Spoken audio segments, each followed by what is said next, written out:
Your child is in the right seat is just one of the steps down the road to safer travels. I don't know how it works. Find the right seat for your little one's age and size. There's no better way to get home safely. Know for sure that your child is in the right seat. How can I ever thank you enough? Get all the facts at safercar.gov/the right seat. Brought to you by the National Highway Traffic Safety Administration and the Ad Council. Dear John, I was hoping it wouldn't come to this, but you've left me no choice. I'm leaving. Uncontrolled high blood pressure is really serious, and lately you seem to really not care. I've been there for you since day one, and I know you think I'm gonna keep ticking. But no, my friend, I can quit whenever I want. Why can't we get back to the good times, when we were more active and ate more healthy foods, and you checked on me every once in a while? Is that too much to ask? I don't want to leave, but unless you stop ignoring me, what else am I supposed to do? Remember, when I quit, you quit. Sincerely, your heart. Listen to your heart. Don't let it quit on you. Doing the minimum to control your high blood pressure isn't doing enough. High blood pressure can lead to a stroke, heart attack, or death. Get your blood pressure to a healthy range before it's too late. Find out how at heart.org/blood pressure. Check, change, control. A message from the American Heart Association, the American Stroke Association, and the Ad Council. You don't usually get a stock tip from a 16-year-old, but I'm here to tell you about a different kind of stock. It's called Better Futures, a stock for social change that's not about making money. Instead, you invest to help students like me go to college. This is beyond a simple donation. It's the opportunity for America to invest in its kids and take an active stake in the future of the country. The return on your investment isn't money. What you get back is knowing you protected our potential. So one day, that potential can grow up to become surgeons and architects, executives and engineers, people who can change the future just by being a part of it. My name is Alicia, and I'm your dividend. Invest in better futures with UNCF. Visit uncf.org/invest. A mind is a terrible thing to waste, but a wonderful thing to invest in. A public service announcement brought to you by UNCF and the Ad Council. Welcome, NBA fans. Tonight's NBA Man, nothing beats seeing an NBA game in person. Hey, buddy, thanks again for driving. So, where are our seats? Oh, we're sitting right around the corner. Hey, but before we do anything, let me stop for a second at the designated driver booth and make the pledge. Excuse me, sir. Did you say designated driver? Yeah, I'm the designated driver tonight. Congratulations. You are a winner.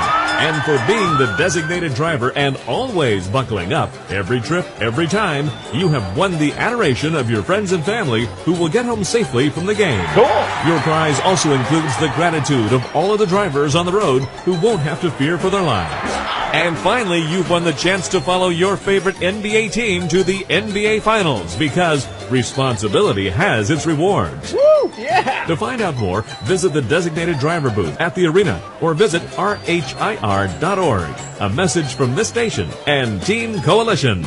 News Talk 1450 WOL-AM, where information is power. The views and opinions of the following show do not necessarily reflect the views and opinions of News Talk 1450 WOL, Radio 1 Incorporated, or their management. Good morning and welcome to Law Talk with Ethel Mitchell. Now for today's show, here's attorney Ethel Mitchell.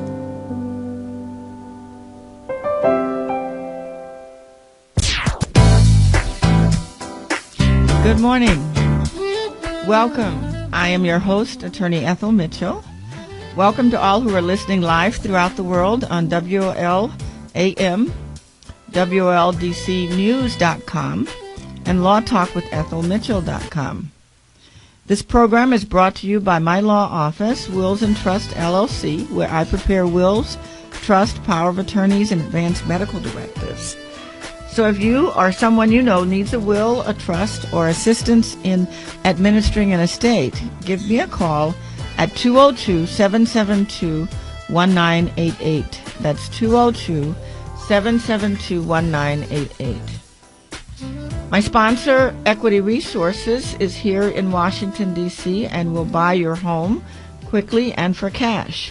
So if you have a home in the Washington, D.C. metropolitan area, call Equity Resources at 202-621-6632. As you hear me say every week, law is powerful. It can help you or it can hurt you. It impacts everything you do. What you don't know can hurt you, and what you do know can empower you. And that is certainly true of our subject today, and hopefully every program. Each week, Law Talk with Ethel Mitchell aims to empower you by bringing you professionals who know the law to enlighten you. All of our programs are archived on my website, lawtalkwithethelmitchell.com. So if you missed a program, go there, click on the link that says Archive, and the programs are posted, usually within 72 hours of their airing. You're welcome to be part of the conversation. My executive producer, Stacy Royster, is standing by throughout the program to pass along your comments or questions. You can call us at 1-800-450-7876 or tweet us at LawTalkEM. Also, don't forget to like us on Law Talk with Ethel Mitchell on Facebook. I must remind you that what you hear on this program is for information purposes only. No attorney-client relationship is established by anything that's said on this program. Each person's circumstances are different, and you must seek individual counsel for any situation for which you need legal advice. So let's get started with our subject today. It's really kind of difficult to have conversations with our families and our loved ones about end-of-life needs and long-term health care planning, but it's very, very necessary. This critical information is not just for those who are aging, however. Long-term health care also refers to help that people with chronic illnesses, disabilities, or other conditions need on a daily basis over an extended period of time. The type of help needed can range from assistance with simple activities such as bathing, dressing, and eating, to skilled health care provided by nurses, therapists, and other professionals. According to the United States Government Administration on Aging, a person turning 65 today has a 70% chance of needing some type of long-term health care services. So all those baby boomers out there, like I am, you need to be listening and doing what you need to do to take care of this need. And it's huge. According to the most recent biennial national study of long-term care providers, in 2012, about 58,500 paid, regulated long-term care services providers served about 8 million people in the United States. Each day in 2012, there were also 273,000 participants enrolled in adult day services centers, 1,383,000 residents in nursing homes, and 713,000 residents in residential care communities. In 2011, about 4,742,000 patients received services from home care health agencies, and 1,244,500 patients received services from hospice. So this is a huge, huge need. It is growing in our society, in our country, in our communities. And today's guest, Attorney Sacks, is going to discuss what you need to know about planning for long-term health care and protecting your assets. But first, let me tell you about her. Attorney Donna Clemons-Sacks is the principal of Donna Clemons-Sacks, LLC. She has practiced law in the state of Maryland and the District of Columbia for nearly 30 years. She received her bachelor's in English from the University of Maryland and her law degree from Georgetown University Law Center. Attorney Sacks is a member of the Maryland State Bar Association, Elder Law and Estate and Trust Sections, and the District of Columbia Bar Association, Estate and Trust Section, and is also a member of the Succession Planning Group that she and I both belong to, with Cheryl Chapman Henderson, who's been on the program, and others. Welcome, Donna. I've been trying for months to get you on this program. Oh, thank you and good morning, Attorney Mitchell. I am very, very happy to have you here.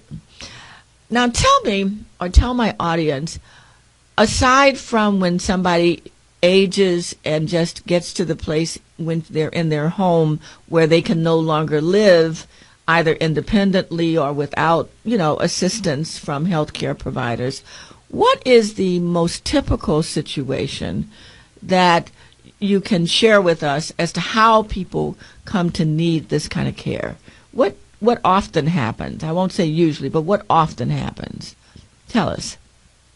I think the most common situation could be where a person can develop a disease either slowly, such as Alzheimer's, like we're familiar with, or may have a heart problem or suffer from cancer, and comes to a place where they're no longer able to take care of their needs, and no one is available to provide for them. Okay. Could it also be like if you have a stroke or people fall down, and I've had several clients to fall down and and unfortunately they'll have like a fracture in their hip or something like that, and they end up having to go in the hospital. Take us through the steps that usually happens, and try to explain for my audience what is the difference between regular hospital care and how do you get to long-term care, and what's the distinction, because a lot of people don't understand that. All right. I'll use your example of having a fall. Mm-hmm. A person, say, might go to an emergency room and has suffered complications from the fall. They're admitted to the hospital. They stay for at least 3 nights and receive the proper care and treatment. Then at some point when they are released, they are usually released to a rehab facility where they receive physical occupational therapy. But sometimes a person does not improve as a result of that therapy and may not be able to care for their daily needs, the activities of daily living that Attorney Mitchell described before, being able to eat without assistance or transfer from a chair to a bed without assistance. Mm-hmm. And then we find ourselves in a situation where they may have to remain in a nursing situation. Some people may have an ailment that requires serious daily medical intervention. They might need a ventilator, they might need a feeding tube, that kind of thing, and they're going to need oxygen. Yes. Yeah. And it's going to be skilled nursing care on a daily basis. Mm-hmm. This is different from custodial care, where perhaps you could stay in your home and you could either have a relative care for you or have paid help come in. When we're talking about long-term care in a nursing home, we're talking about very serious illness that needs medical intervention on a daily basis. Okay, that's a good distinction, and it's a good one for people to know. So this is something where you need daily assistance, and it's not something usually that you can get in your home. That's correct. Okay, so now why wouldn't a person think that, or they may think it, but why wouldn't Medicare, if we're talking about older people or even disabled people who are on Social Security, doesn't Medicare pay for that? Isn't that the kind of thing that Medicare pays for? Medicare will pay for your hospital stay and will pay for some degree of rehab, but Medicare is only available for 100 days, and the time as the days pass, you will have to contribute to that cost of care. And when you reach 100 days, then either you have to apply for Medicaid, or you have to establish some kind of private pay, or you may use long-term care insurance to pay for your care after that. Okay, so when we come back, we're going to go into more detail about this. This is very good. Thank you. Thank you. 1450 WOL, where information is power. Moving today or tomorrow and not sure who to call? Well, your worries are over. Ted's Moving and Hauling at 301-254-8221 is your one-stop place to call when you need to move from your apartment, home, or office. Ted's Moving and Hauling is one of the best, with experience and professional movers to handle all your needs with no job too large or too small. Ted's can do it all. Call now to find out more. 301-254-8221. That's 301-254-8221. Need something hauled away? Ted can do that too. Ted's Moving and Hauling is one of the best, and with some of the best prices in town. So if you need to move uptown, downtown, or out of town, call Ted's Moving and Hauling today at 301-254-8221. That's 301-254-8221. That's Ted's Moving and Hauling. Moving you from your home, office, or church. Call Ted's today at 301-254-8221. With a Sam's Club membership, you get incredible savings every time you shop. Rush into your local club and save on essentials for the big game. Pick up party favorites like a DiGiorno pizza 3-pack for less than $5 a pizza. Tasty pork ribs, just $3.98 a pound. And a 3-pound party pack of delicious Tyson boneless buffalo wings for just $11.98. Plus, join now and get a free welcome package. Join and save. Sam's Club. Life is better when you're in the club. See club for details. You wanted to see me? Yes, please, have a seat. So here's the thing. When this company brought you on, we took a chance on you. You didn't have that 4-year college degree we typically look for. Right. But we gave you a shot anyway. And since then, you've worked incredibly hard and given it your all. Thanks. You've been an important asset to the team, but I don't think you can be an intern here anymore. We want to hire you. You're serious? Absolutely. Find your next great employee. Introduce yourself to the grads of life. Who are they? Talent worth knowing about. Young adults of unique determination and experience. An ideal fit for your company in an entry-level position, internship, or even mentorship. They might not have every qualification you typically look for, but they're exactly who your company needs. I won't let you down. I know. Don't miss out on a resource many innovative companies have already discovered. Go to gradsoflife.org to learn how to find, cultivate, and train this great pool of untapped talent. Brought to you by the Ad Council and gradsoflife.org. Welcome back to the Cat Show. Up next we have Nico. Nico is a member of the Shelter Pet Group. That's right. A group known especially for their sunspot sleeping, ball chasing, leg rubbing, couch purring, bed leaping, and of course companionship. Wonderful. And what breed would you say Nico is? I'd have to go with a tabbyish Persian kind of mix. Tremendous cat. I'd also like to point out her coat's wonderful mix of colors. Is it black, gray, gray-black, brown? Somewhere in between. Indeed. You know, it's always special when we get to see a cat like this. Just look how she struts. It's like she owns the place. And how she's so incredibly cute in her indifference to commands. A strong-willed feline. Ah, and see how she curls up and cuddles her person. The pitch on her purring is simply perfect. Nice one. I know. Fantastic cat. Fantastic indeed. But really the best way to know an amazing shelter pet like Nico is to meet one. Visit theshelterpetproject.org today. Adopt. Brought to you by Maddie's Fund, the Humane Society of the United States, and the Ad Council. To support the Washington, D.C. community during winter's coldest months, Bethany Christian Services, a global nonprofit adoption, family preservation, and child welfare agency, is inviting individuals and local schools to join in their Fostering Warmth drive, collecting coats, mittens, and hats for families in crisis at the Coalition for the Homeless. Donations can be made throughout this time at 1234 Massachusetts Avenue. For more information, call Bethany at 202-791-3815. News Talk 1450 WOL-AM, where information is power. Welcome back. This is Attorney Ethel Mitchell of Law Talk with Ethel Mitchell. We are discussing a very important subject today, and as you listen, I want you to listen not only for yourself, but for your mothers, your fathers, your grandparents, your, aunts and uncles, because this is a fact of life that you need to prepare for. You really do. We no longer have the luxury of living with many generations in the same family. Like when I grew up, my grandmother, her sister, my grandfather, and his sister were all in the same house. And in those days, you didn't go anywhere, My mother took care of everybody, and that was what was done. And It's not like that anymore. And so you have to take care of, number one, knowing what your options are, and then number two, making arrangements for it. So Donna, before the break, we were speaking with attorney Donna Clemons-Sacks.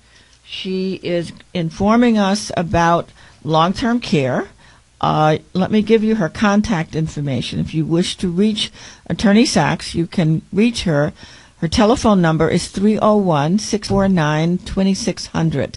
That's 301-649-2600. Her email address is dsacklaw, and that's DSACKSLAW @verizon.net.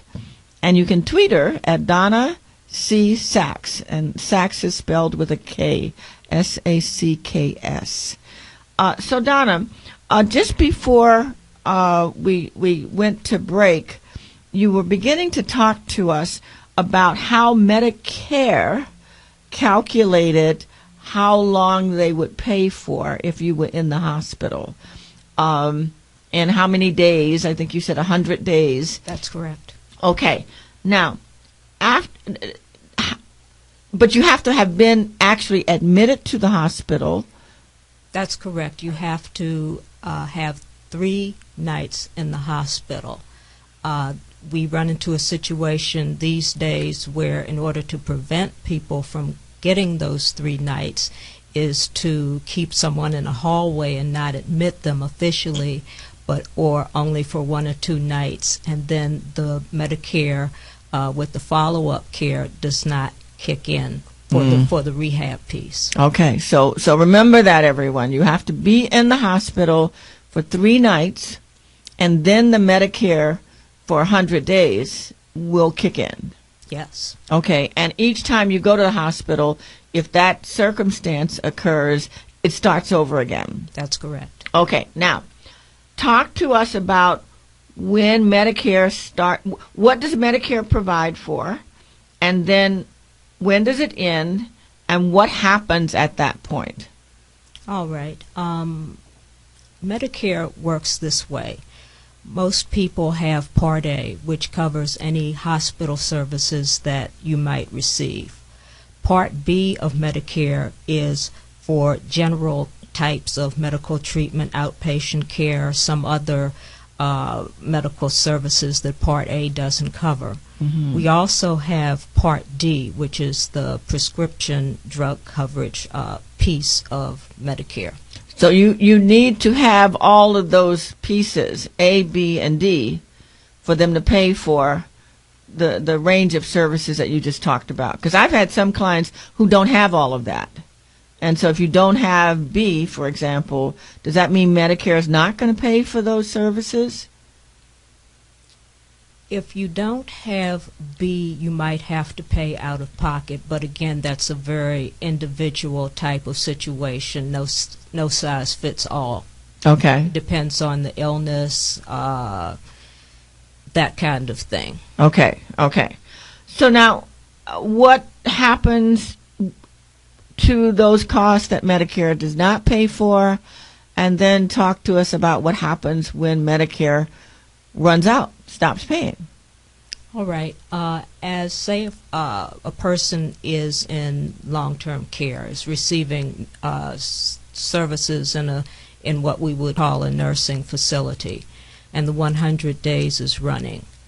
At this point, you have to there will be a copay going towards those 100 days, and when the 100 days are over, you're placed in a situation where either you will pay out of pocket, you might have long-term care insurance, and you would have to initiate that, or if you don't have the assets or the insurance, then you'll have to file for Medicaid to cover your costs for long-term care in a nursing facility. And what is that process like when you file for Medicaid? It's very difficult. You have to fill out an application that requests all of your financial information. If you're married, you have a spouse, then their information must be included as well. We look at all kinds of eligibility. one of the first things that the government demands now is to look at your immigration status. That's different. Do you have to be a U.S. citizen in order to get Medicaid? In most cases, yes. And again, that those regulations are changing, so we will have to see how that develops. Okay. Then government and let me, before you go any further, when you say financial information, they're talking about your actual checking account statements. Do you have to bring those in? You have to bring in everything. You have to bring in the deed for your house. You have to bring in information about checking, savings, CDs, if you have any stocks or bonds. If you have home in addition, you have your home and you might have additional real property. When we talk about assets, it means everything. Everything. Okay. They also look at income from all sources. There are a few exceptions to that, but I think for the average person, they'll be looking at whatever income you receive, whether it's someone in your home is still working, or you're receiving Social Security, or have civil service annuity, whatever kind of income you have, the government is going to want to know about that. When you say someone in your home, if you have an adult child that lives in your home, are they looking at their assets and income too? No, the government generally looks at the spouse. Okay, all right, okay. And what are the requirements for, what's the criteria for determining if you meet the requirements so that Medicaid, as opposed to Medicare, will pay for your long-term health care?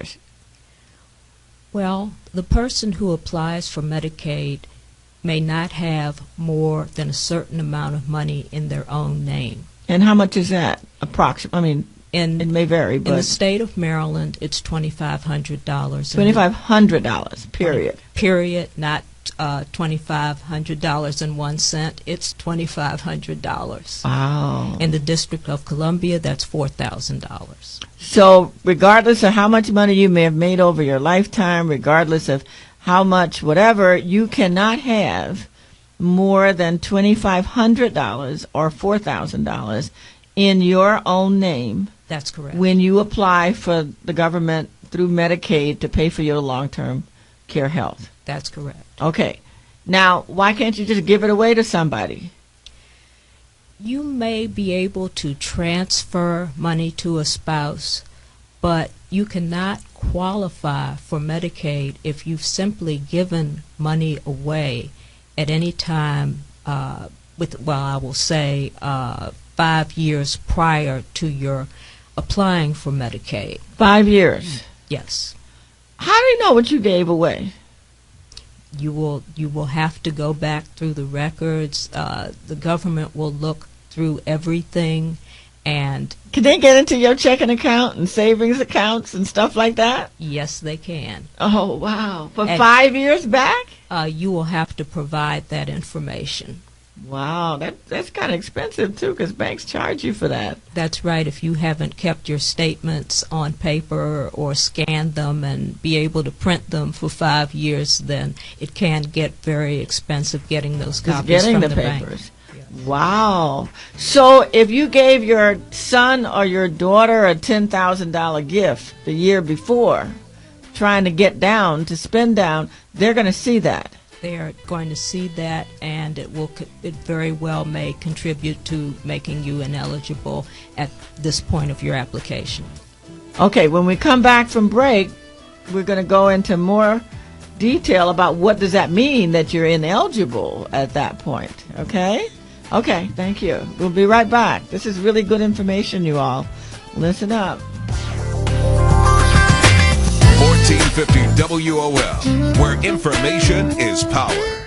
Welcome back to the Dog Show. Up next, we have Satchmo. Satchmo is a member of the Shelter Pet Group. That's right, a group known especially for their couch-snuggling, ball-chasing, face-licking, tail-wagging, backyard-hanging, and, of course, companionship. And what breed would you say Satchmo is? I'd have to go with maybe a lavish terrier-hound chihuahua-looking kind of mix. Tremendous dog. I'd also like to point out Satchmo's coloring, a white, gray, brown, black brindle, simply marvelous. You know, it's such a treat to watch a dog like this. Now, let's see him in action. Look how he makes eye contact with his person. That's actually known as the treat stare. How intuitive. And now he appears to be excitedly turning in circles. Ah, the happy dance, so common with this group. And finally, the loving face lick. It's great how he just gets in there and, well, licks. Fantastic. But really, the best way to know an amazing shelter pet like Satchmo is to meet one. Visit theshelterpetproject.org today. Adopt. Brought to you by Maddie's Fund, the Humane Society of the United States, and the Ad Council. Psst. Yeah, you. It's me, your heart. Listen to me. We've got to talk. High blood pressure is serious, and yours? Whoa. What happened to us? We used to be so much more active, but lately you've been ignoring me. I know you think I'm just gonna keep ticking away forever, but you're wrong. You can do so much more to control your high blood pressure. Doing the minimum isn't doing enough. I'm under a lot of pressure and can quit whenever I want. Bet you didn't know that. But I like my job. Just treat me better. Check on me. Give me something green to nibble on every once in a while. And maybe we can do some exercise on occasion. Let's get to it. After all, we're in this together.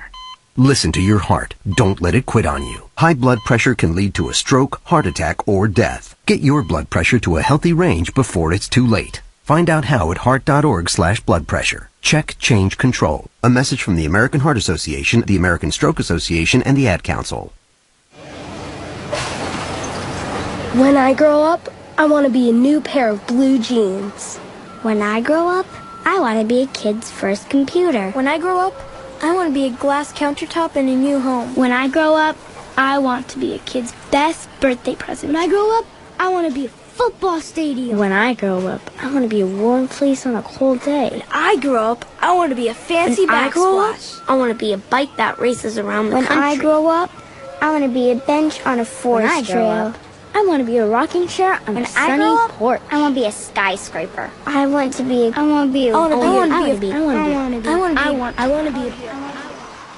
When I grow up, I don't want to be a piece of garbage. And if you recycle me, I won't be. Give your garbage another life. Recycle. Learn how at iwanttoberecycled.org. A public service advertisement brought to you by Keep America Beautiful and the Ad Council. Today in school, I learned a lot. In chemistry, I learned that no one likes me. In English, I learned that I'm disgusting.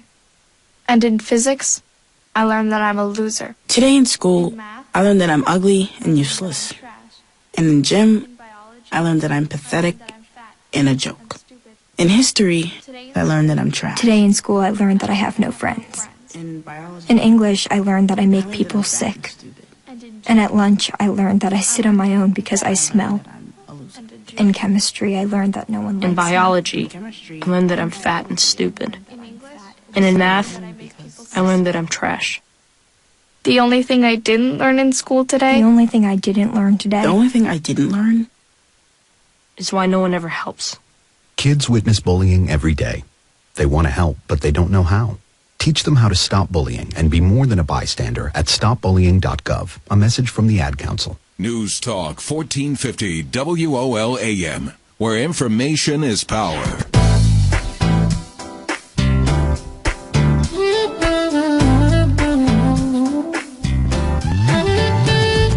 Welcome back. You're listening to Law Talk with Ethel Mitchell. I'm your host, Attorney Ethel Mitchell, and we are learning some very, very important information from Attorney Donna Clemons-Sacks about long-term health care cost and the requirements of the government before it's willing to help to pay for your care at the end of life. So, Donna, tell me, you were just saying to us that if you're in Maryland, you could only have $2,500 in your name, and in D.C., it's $4,000. What about your house? Do you have to give up your house? I mean, what's going on there? The house is excluded from consideration as an asset. You generally have to sign or have your doctor sign something that says a statement that says that it's your intent to return home. And if that is signed by the doctor, if you have a spouse in the home, if you have an adult disabled child in the home, then on that basis, your home will be excluded. Now, many times you will unfortunately go to nursing homes, and the nursing home staff will tell you, well, you're going to have to sell your house. That's not true. Okay. But isn't it true that after you die, and or after your spouse dies or your adult disabled child dies, the government is going to have a lien against that same house and try and get back from the sale of the house whatever money it paid for your care? That's correct. That is correct. And it's possible to apply for an undue hardship waiver if this was to happen, but generally those appeals are not successful. Okay, so the government's making you be a pauper before you die, which is ridiculous when you done paid taxes all your life. Now, what are the, and I think AARP and some of the other retirement organizations ought to pick this up, because it's terrible.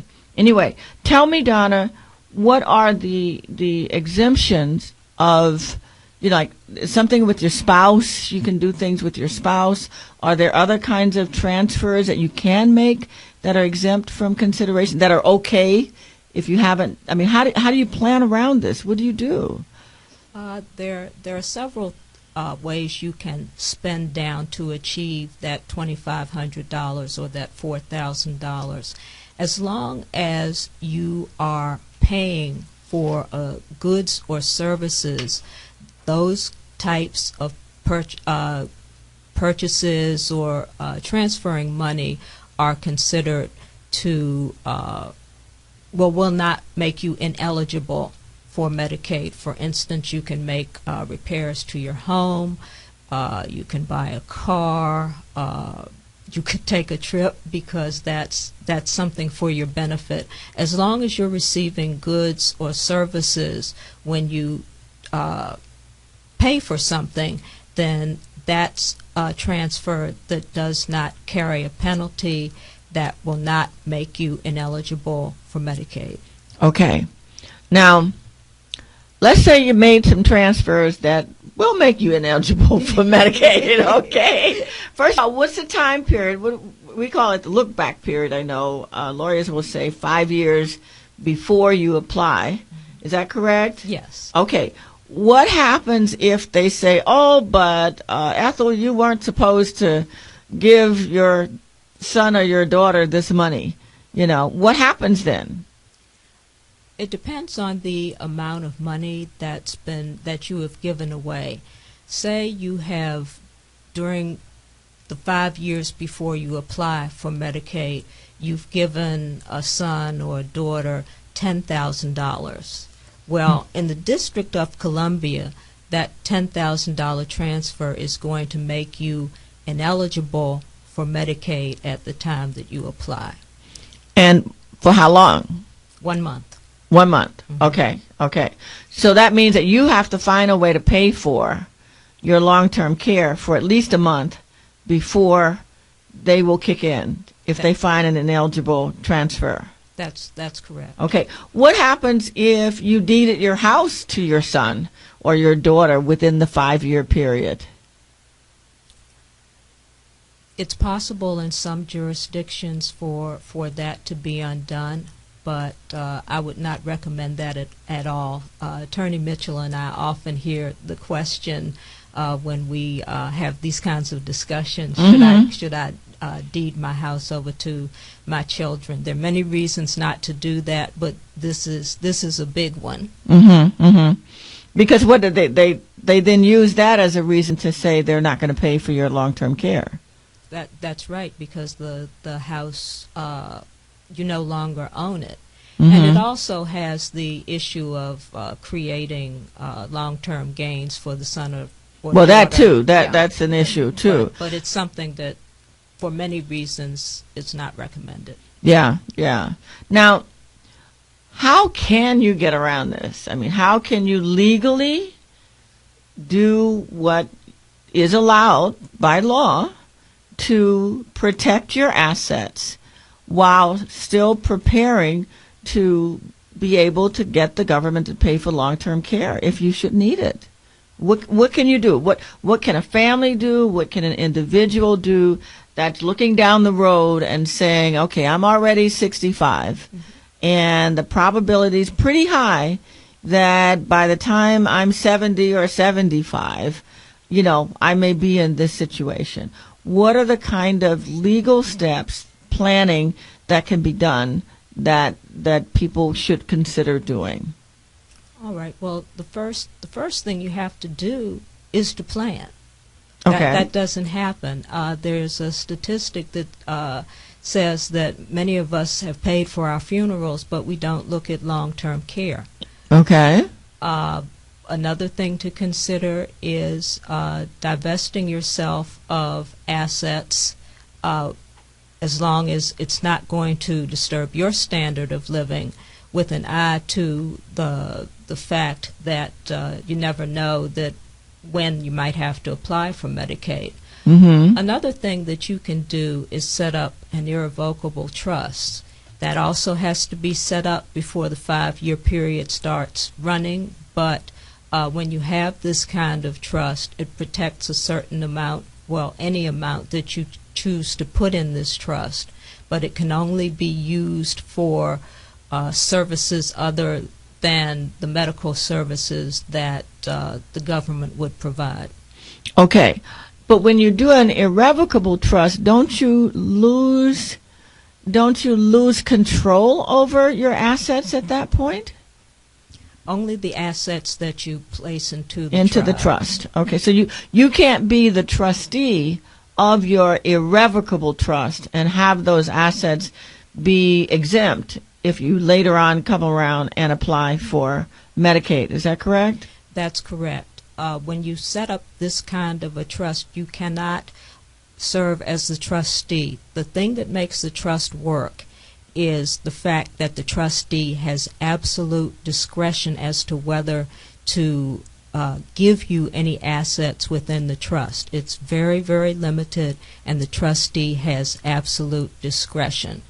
Okay, so if you have somebody that you have confidence in, they're not going to run off with your money, you can create an irrevocable trust, make them the trustee, okay, and then leave it up to them what they're going to do with what's in that trust. And what you're saying is they don't have to take care of you, but if they choose to do so, they may do so. Well, again, when you use they can make that choice, but when you say take care of them, we have to remember that this trust addresses needs other than medical, room and board, that kind of thing. Oh, okay. You might be surprised because with these trusts you're allowed to buy a television set, buy computer equipment, take the person on a trip and provide a companion. But you can't say take care of their medical care. That's correct. Okay. That would invalidate it. That's correct. And the income from the trust isn't going to go to you, or at least that income can't, along with your other income, be more than the $2,500. Is that true, or am I stating that wrong? Is there an income limitation, an income qualifying trust? Okay. Well, you said you can only have $2,500 in your name, right? Some people get Social Security, and if you create this irrevocable trust, well, I guess you wouldn't be having an income stream coming to you from that trust anyway, or would you? No, if you were limited to Social Security benefits, those would probably be used to cover cost of care along with the Medicaid. Okay. Now I'm understanding, because I was confusing income with savings. Like you have money that you haven't touched. Maybe you get $4,000 a month, but if you use it up, then that's a whole nother thing. Is that the way it's done? That's the way it works. Again, with Medicaid, we're looking both at your assets, which are generally referred to as resources, and we also look at your income. Okay. What about for your spouse? Is there what kind of arrangements? Because I've heard of situations where your Social Security and his Social Security would be more than the amount that Medicaid, allows you to have, but he needs the money to take care of himself, even if you're in a nursing home. Is that allowable? I mean, how do they calculate what you're allowed to give to your spouse, so to speak? I mean, for home care and so forth like that. All right. At the time that a person makes a Medicaid application and they have a spouse, one part of the application is the spousal allowance calculation that's done by the Medicaid caseworker. Again, you're going to already have the list of assets and income, but at this point we also look at the spouse's income and the needs, whatever the spouse's needs may be. You're going to have to furnish average monthly costs for utilities, shelter, what they call shelter expenses, and the spouse is allowed to keep a certain amount of money. And in most places, the minimum resource allowance is about $24,000. But that's for the spouse? Yes. Okay. As far as resources are concerned. So wait a minute. Let me make sure I'm understanding this. If you've managed to save $50,000, okay, and your spouse has that in his name, okay, then do you mean he has to give up $27,000 of that money? No. Oh, okay. Okay. But if it's in your name, or in your joint name, then they count that. They count that. As long as, say, you have a spouse and a person who is facing going into the nursing home, even these joint assets are deemed to be owned by the person going into the nursing home by themselves. Wow, that's criminal. That's terrible. We're listening to Attorney Donna Clemons-Sacks, and those were my words. They were not Donna's words. Let me just make that clear. Okay, I think it's awful that the government has all this largesse for businesses and don't take and force people to become paupers at the end of their life. I really do. So that's Ethel Mitchell talking there, okay? If you want some advice about this and learning how to protect your assets in this situation, please contact Attorney Donna Clemons-Sacks. I'm going to give out her phone number again. It's 301-649-2600. You can email her at dsackslaw@verizon.net and tweet her at Donna C. Sacks, and Sacks is with a K, S-A-C-K-S. Donna, tell me a little bit more about the details of other things that we might be able to use, like long-term health care and things like that. I mean, and because they even have movies out now about, people with early onset of Alzheimer's and so on. You were saying at the break, how long does a person with Alzheimer's typically live for? If you have a person who has early onset, they can live as many as 20 years. We have to remember that when we talk about Alzheimer's and other dementias, it's also a physical ailment, is rather in addition to the mental changes that most of us are aware of. Okay, so I've heard, and I do want to do a program with a financial advisor at some point to talk about long-term health care insurance. But for those of you who are still working and even young, would you say it's advisable to just go on and buy long-term care insurance? It's much cheaper if you start when you're younger. Is that correct? It's cheaper when you're younger, and when you're looking to purchase long-term care insurance, it's a situation where pre-existing conditions do count. Oh, okay. So the Affordable Health Care Act didn't change that. No, as long as when you're talking about private long-term care insurance, again, an assessment is done of your physical condition, whether you're starting to show signs of cognitive problems. With long-term care examinations, they look at everything. That's true. I remember when I applied for them, they had me memorizing stuff and reading it back to them and carrying on. I was like, good Lord, But that in long-term care health insurance would help pay the cost of nursing home care if you needed it. Is that the bottom line, though, that we're talking about? Hopefully you would not need to rely on Medicaid if you had long-term health care. Is that the idea? That's the idea, but you have to shop around and see what kind of policy would work best for you.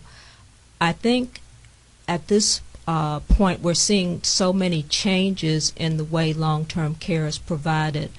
The language of the contract should be as broad as possible, as allowing not only nursing home care, but care in the home, care in an assisted living type of facility. And in addition, for I would say people 30s, 40s, 50s, you should also sit down and talk with your parents about this, because as long as they're healthy, they can apply as well. My father applied when he was 70. Fortunately, he was in great health, and it worked out very well until he started to decline from dementia. But, for example, what worked so well for us was that we had the monthly long-term care insurance benefit, and we coupled that with his annuity.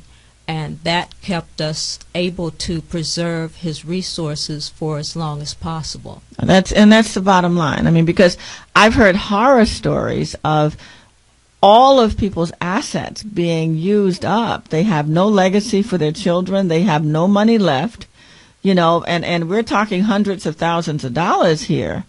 Because I have clients who are in nursing homes that are charging $6,000, $7,000, $8,000. One is $10,000 a month for nursing home care, and that is not uncommon. It's getting more and more common. And again, I would urge people especially people in their 50s, to consider this, because when you're young, you have no pre-existing conditions. You're probably going to get a lower rate as well for long-term care insurance. So if you were to, my God, the time has gone quickly, but if you were to say something that you would recommend strongly to everyone listening, Donna, what would you want them to know? I want everyone to plan. Whether you have to go, I would recommend that you go to Attorney Mitchell or someone like her who specializes in wills, trusts, doing powers of attorney, and advanced health directives, so you can have the foundation for dealing with these issues. You should go to a certified financial planner to review your assets and see what plans are best for your current lifestyle, and then prepare for potential infirmity in the future. We're living longer, but when we live a long life, we're often living in a very frail state. That's very good. That's very good, because that's very true. That's very true. And so you must prepare to take care of yourself during that time, if you can. That's true. And if you live in certain communities, say our brothers and sisters in the LGBT community, there are going to be many other reasons why planning in terms of long-term care becomes very important. Many people are estranged from their families. Some institutions do not want to provide hands-on care, and in that sort of situation, you're either going to end up paying privately or going on Medicaid, and your life circumstances might make it more difficult than for many of us to receive the long-term care we deserve. That's important, and a lot of people don't have children right now. That's correct. also. Anybody that doesn't have children or doesn't have someone that even traditionally would be there to take care of you, even if they couldn't physically take care of you, they're there to kind of watch over what's going on with you. I have quite a few clients who really don't have anybody. They've gotten older, they've outlived their families in some instances, And if they don't have assets, they are really in a difficult situation. That's correct. And if you don't have family, you're only going to have a limited choice of who will take care of you. You're probably going to end up having some kind of paid care, whether it's in your home or in an assisted living facility. Well, Donna, thank you very, very much for informing us and enlightening us about a very, very important subject. This has been Law Talk with Ethel Mitchell. I have to give one quick shout out. Katina Bird Miles is my dermatologist, and she has opened her own office at the Gambriels, Maryland, the Skin Oasis Dermatology at 2401 Brander Mill Boulevard, Suite 240. She is excellent. She treats medical hair loss, skin cancer. She does Botox. No, I haven't had Botox, folks, okay? But she's excellent. So give Dr. Miles a call at 410-451-0500. She's really, really good, and I want you all to support her in her new office. This is Attorney Ethel Mitchell. I hope you enjoyed the program. Next week, we are going to celebrate our 1-year anniversary, and we've got a good program that we're planning for you. And February 14th, we have a really good program that we've set up. Audrey Chapman, the noted author, radio host for over 28 years, and our own Michelle Thomas are going to come and talk to us on Valentine's Day about love, and both the emotional side and the legal side. So it should be good. It should be really hot. So stay tuned. Next week we'll be here Saturday from 9 to 10 as usual. Attorney Ethel Mitchell, you can give me a call at 202-772-1988. Have a good week. Goodbye. And thank you, Donna. Thank you again. Thank you.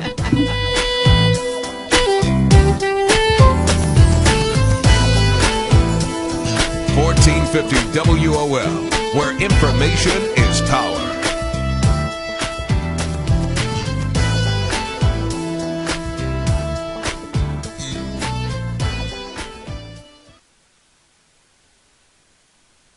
Law Talk with Ethel Mitchell is sponsored by Equity Resource, a development, construction, and investment firm that is transforming properties throughout the Washington, D.C. metropolitan area. Our mission is to develop properties at a high level of value, a low risk of investment, while providing impeccable service to our customers.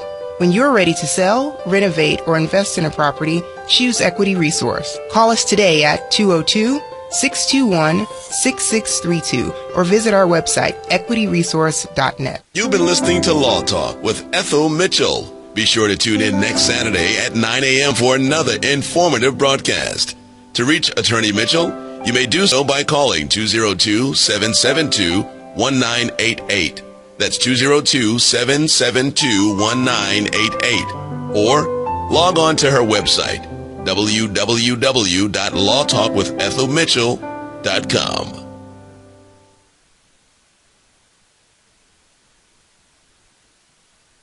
1450 WOL, Washington, D.C., and WPRS HD2, Waldorf, Washington, a Radio 1 station, and worldwide at WOLDCnews.com.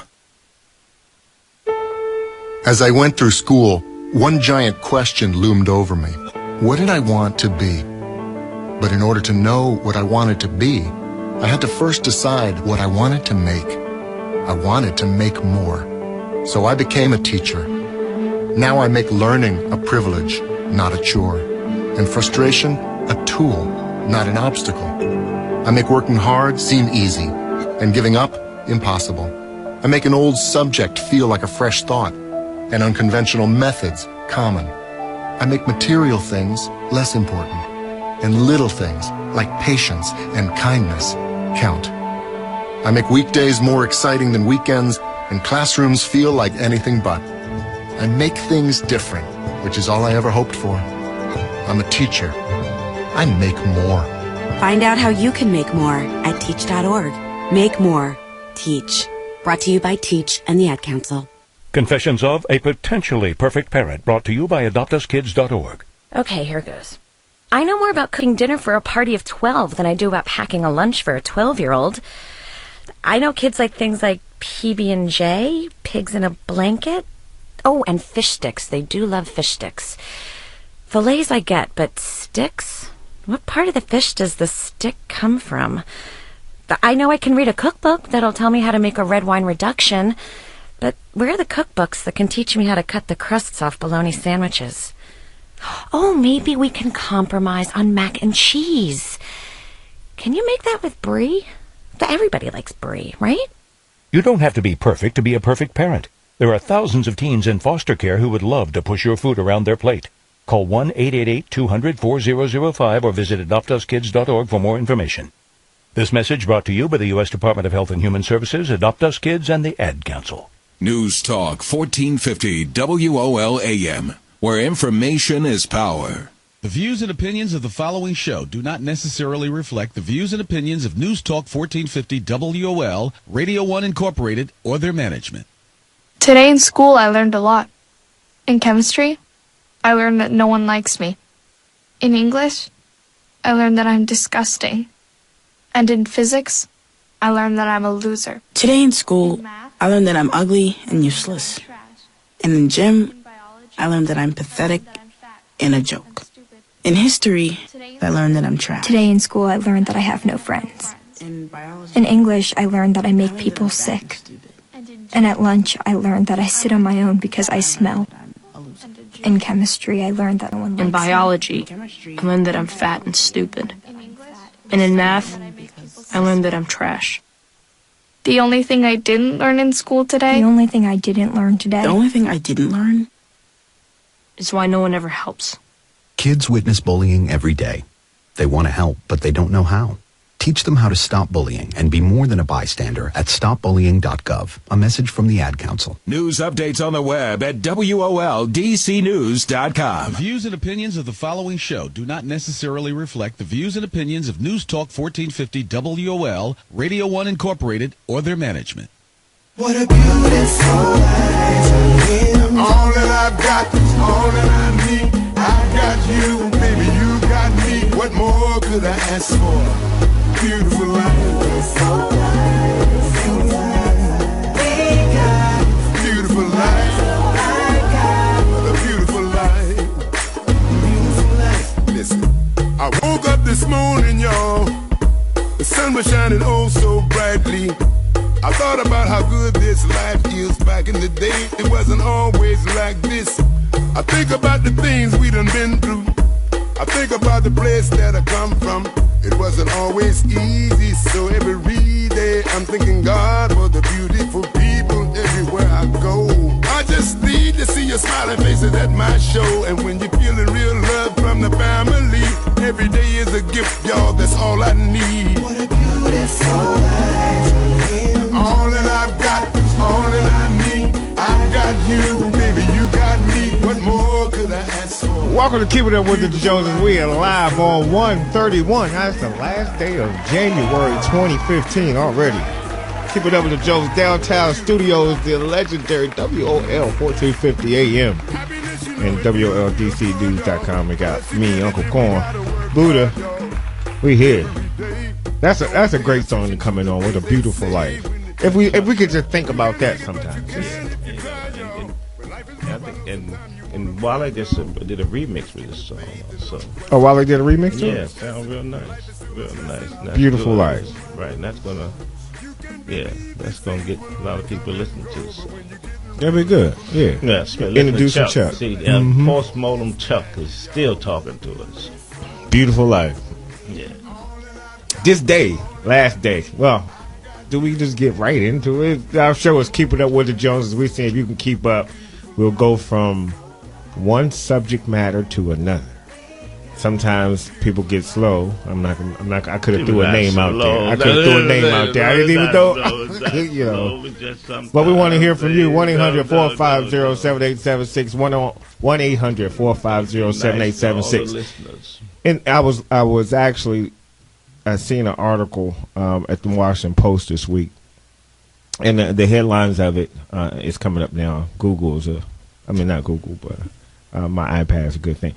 It had Obama budget proposals would boost spending beyond sequestration caps. Sequestration caps. I'm sorry. So is he asking for more money? Are we continuing to spend? Because what is the national debt? What's the national debt or deficit? Well, it's been coming down because it was, which is good. Well, it had got up because the president, he spent on his watch $9 trillion, and it was at one time it was really bad during his 6 years, 6.5, 7 years. But it's getting better. Well, you got to realize where it was. He had got up to the point where he was borrowing $1.2 trillion every year. That's how and it was over $1 trillion 2-3 years in a row. Mm-hmm. That he was actually borrowing and spending. Mm-hmm. Don't know where it went, but it went a lot. These are $1 trillion alone. So and then with the deficit that he was spending. Now that spending had came down to 500. 500 billion. Mm-hmm. 490 something billion. That's still how much we're borrowing. Mm-hmm. Even this year. So so now he's asking to spend more to come in next year. But because he said it came down a little. So it came down a little from where he was borrowing it from. That's what I'm saying. Mm. It's not that it was. This is every citizen's money. It came down from where it was record level because you're talking about $9 trillion on our national debt, and in less than 6 years. That's more than every president has borrowed altogether since the history of America. Mm-hmm. Let's go to Tyrone. That's how important that figure is. Tyrone, welcome to Keeping Up with the Joneses. How you doing today? Well, good morning to everybody, and I want to wish everybody a very blessed and safe week. And, you're talking about that budget. Yeah. And the only way that